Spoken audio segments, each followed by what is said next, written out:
I want you to watch this video. I want to learn how to forgive unconditionally and easily move on. Forgiveness is one of the most powerful tools we have, and it can change our lives for the better.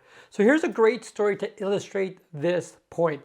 So two friends were walking through the desert, and at one stage in their journey, they had an argument, and one friend slapped the other in the face.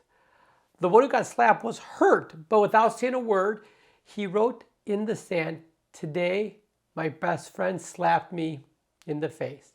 So they kept on walking until they found an oasis where they decided to have a wash. The one who had been slapped got stuck in a mine and he started drowning. But his friend saved him, and after he had recovered from his shock, he wrote on a stone, he chiseled in the stone, "Today, my best friend saved my life." The friend who slapped and saved his best friend asked him, "Now, after I hurt you, you wrote in the sand and now you write it in stone. Why?" And the other friend replied, "When somebody hurts us, we should write it down in sand where the winds of forgiveness can erase it away. But when someone does something good for us, we must engrave it in stone where no wind can ever erase it." And that, my friends, is the crux of what it is. That, my friends, is the crux of how to learn to forgive unconditionally and to easily move on. We all know that forgiveness is important, and it can improve our mental and our physical health, help us to let go of anger and stress, and allow us to move on from painful experiences. However, forgiving someone who has wronged us can be very difficult, even if we know that it's the right thing to do.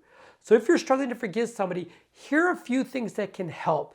Remember that forgiveness is a choice, and it's up to you whether or not you want to forgive somebody. So take your time with this and don't feel like you have to rush the process. But when you're ready, let go of any grudges or resentment you may be holding on to and choose to forgive unconditionally. Doing so will help you feel lighter and freer and happier in your life. So why is it so important, you may ask?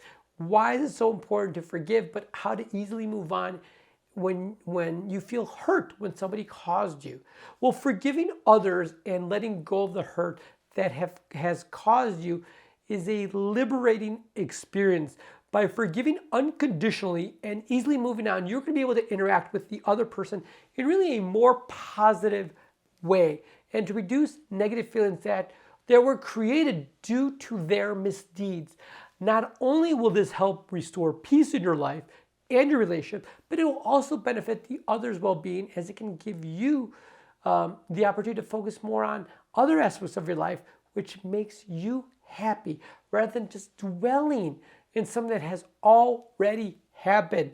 Learning how to forgive is a key life skill that strengthens things such as resilience, promotes understanding, and teaches us how to make the most of our relationships.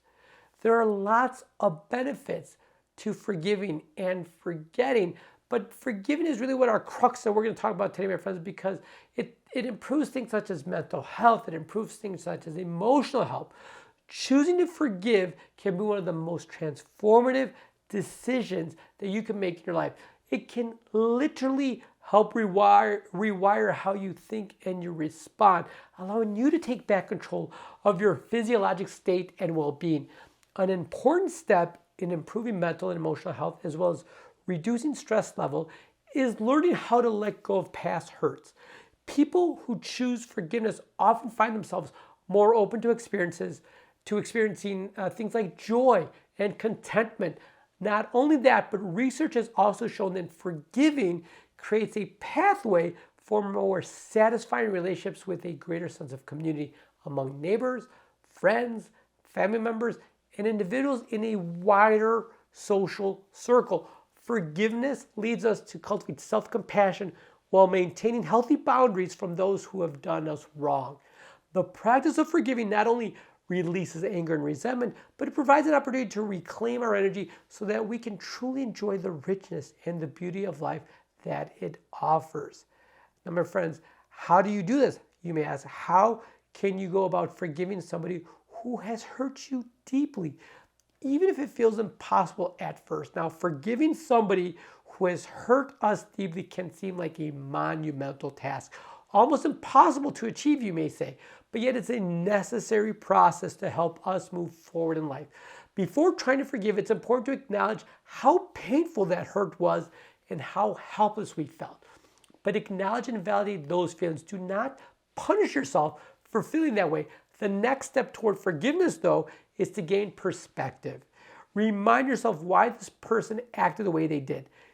Taking responsibility for your own healing journey, whether it be through therapy, through coaching, through talking to somebody about it, this is going to help you on your path toward forgiveness. And finally, knowing that forgiveness does not mean reconciling with the person. It doesn't need to do that, but instead it can represent letting go of the power their actions had over you for you to heal. No matter how long it takes or how difficult the journey may be, forgiving someone who for deep hurt is an empowering experience that sets us free. Once you've forgiven somebody, you may ask, how do you prevent that again? How do you prevent yourself from dwelling on the hurt that caused feeling of resentment toward that person in the future? Forgiveness is often the hardest emotion to feel and express, but it is usually the most beneficial. Once you forgive somebody for any harm or hurt they may have caused, remind that this act releases both parties from burden of unexpressed emotions. It's important not to dwell on uncomfortable feelings about what happened in the past. Instead, focus on your gratitude for resolving negative feelings and allowing yourself to move forward. Do not let anyone else shape how or when you should forgive. Make sure your decision comes from a place within yourself that allows you to gain newfound peace and understanding. Take the time each day to remind yourself why letting go is better than holding grudges. From there, be kind, be respectful, and be thankful. These steps alone will ensure that any resentment toward that person who wronged you will have less room in your heart and less room in your mind. That's an important thing to write down. There are other things that you can do to let go of negative emotions as well too. And there are other things that you can do to create positive outlook in your life. And here are some, in order to do that, in order to create a more positive outlook on your life, it's not just about pushing away negative emotions and filling our mind only with happy thoughts. That's not the goal, my friends. Instead, we should focus on taking actionable steps, such as doing something, let's say, nice for another person, expressing gratitude more frequently, finding joy in the small moments of everyday life, noticing beauty in everything around us, and treating ourselves and others with kindness. All of these things can help us to see life with a more positive perspective, a more positive lens, which can take us to a truly meaningful place. Now, I get it. Moving on from hurt can be hard, especially if the hurt was caused by somebody you cared about. But it's important to work through the process of forgiving and to move forward for your own mental health, for your own emotional health, for your own physical health. Forgiveness doesn't have to mean forgetting or making amends with the person who caused you harm. It simply means allowing yourself peace of mind and that space and accepting that you don't have to continue carrying any additional weight in your life. There are different ways to reduce stress and trauma.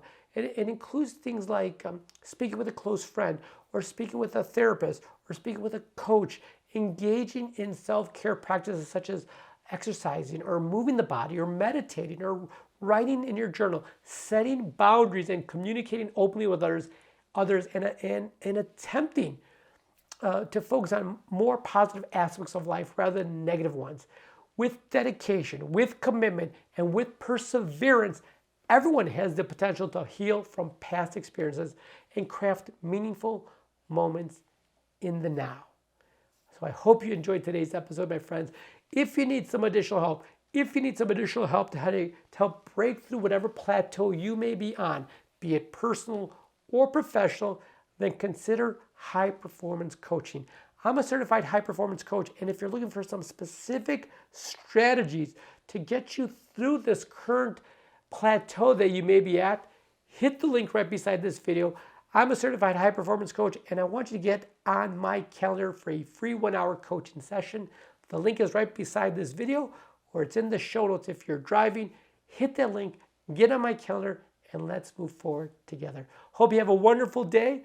I'll see you right back here tomorrow morning for another morning rounds before your morning rounds. Have a great day. We'll talk then. Bye-bye.